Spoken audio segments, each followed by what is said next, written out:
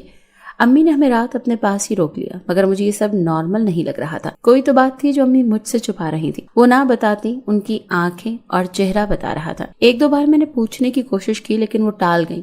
رات کے 11 بج گئے، مجھے نیند آنے لگی اور میں کمرے میں سونے کے لیے چلی گئی۔ آنکھیں بوجھل ہو رہی تھی۔ 15 منٹ تک تو میں یوں ہی کروٹ بدلتی رہی، جس کے بعد مجھے پیاس محسوس ہوئی۔ میں اٹھی اور کچن کی طرف پانی پینے کے لیے چل پڑی۔ میں نے سنا امی کے کمرے سے باتوں کی آوازیں آ رہی تھی۔ کمرے کی لائٹ آف تھی، 0 کا بلب جل رہا تھا۔ کمرے سے آتی آوازیں سن کر میں ٹھٹک کر رک گئی اور دروازے سے کان لگا کر سننے لگی۔ میرے شوہر نے کہا، مگر آنٹی، امی نے ان کی بات کاٹتے ہوئے کہا، اگر مگر کچھ نہیں، جو میں نے کہنا تھا کہہ دیا۔ میں تبسم کے سامنے تمہیں شرمندہ کرنا نہیں چاہتی تھی، لیکن مجھے افسوس ہے کہ تم نے ہمیشہ میری بیٹی کو دوسروں کے سامنے شرمندہ کیا۔ کیا تمہیں تبسم کی اتنی سی بات سمجھ میں نہیں آ رہی تھی کہ ایک بار تم بھی اپنا چیک اپ کرا لیتے تو کون سی قیامت آ جانی تھی؟ فائل تمہارے سامنے پڑی ہے، کسی بھی اچھے سے اچھے ڈاکٹر کو اپنی رپورٹ چیک کروا لو اور خود بھی اپنے ٹیسٹ کروا لو، مگر جب تک تم یہ نہیں کراتے تبسم کہیں نہیں جائے گی، کیونکہ اب میں اپنی بیٹی کی زندگی مزید خراب نہیں کر سکتی۔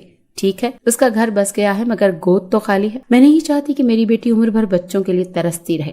تم یہ فائل اٹھاؤ اور اب جا کر آرام کرو۔ یہ سنتے ہی میں دبے قدموں تیز قدم اٹھاتی کمرے میں چلی آئی اور دوبارہ بیڈ پر سو گئی۔ تھوڑی دیر بعد میرے شوہر کمرے میں آیا اور وہ بھی لیٹ گئے۔ نہ جانے کب میری آنکھ لگ گئی۔ صبح میری آنکھ کھلی تو پتہ چلا عرفان صبح سویرے چلے گئے ہیں۔ مجھ سے رہا نہ کیا، میں نے امی کو بتا دیا جو رات میں نے سنا تھا۔ امی نے کہا جب میں نے انہیں سکینہ خالہ کی باتیں بتائیں تو انہیں سکینہ خالہ کی باتیں بہت معقول لگی۔ انہوں نے فیصلہ کیا کہ کسی طرح عرفان کا چیک اپ کرایا جائے۔ یہ بات انہوں نے ہمارے فیملی ڈاکٹر ریاض سے جا کر ڈسکس کی۔ ڈاکٹر ریاض نے امی کو ایسی دوائی دی کہ یہ کسی طرح عرفان کو کھلا دیں، اس کا بی پی ڈاؤن ہو جائے گا، وہ میرے پاس چیک اپ کے لیے آئے گا، میں اسے چیک اپ کے بہانے اس کے سارے ضروری ٹیسٹ لے لوں گا اور شہر کے بہت اچھی گائنی ڈاکٹر کو بھیج دوں گا۔ اس طرح عرفان کا چیک اپ بھی ہو جائے گا اور اسے پتہ بھی نہیں چلے گا۔ امی نے اسی طرح کیا اور بادام کے حلوے میں وہی دوائی ملا کر مجھے دے دی، اور جب ان کے ٹیسٹ کا رزلٹ آیا تو پتہ چلا کہ عرفان کبھی باپ نہیں بن سکتے۔ مسئلہ ان کے اندر تھا۔ یہ سنتے ہی میرے پیروں تلے سے زمین نکل گئی، مگر امی نے رپورٹس انہیں دے کر کہا تھا کہ وہ خود بھی اپنی تسلی کر لیں۔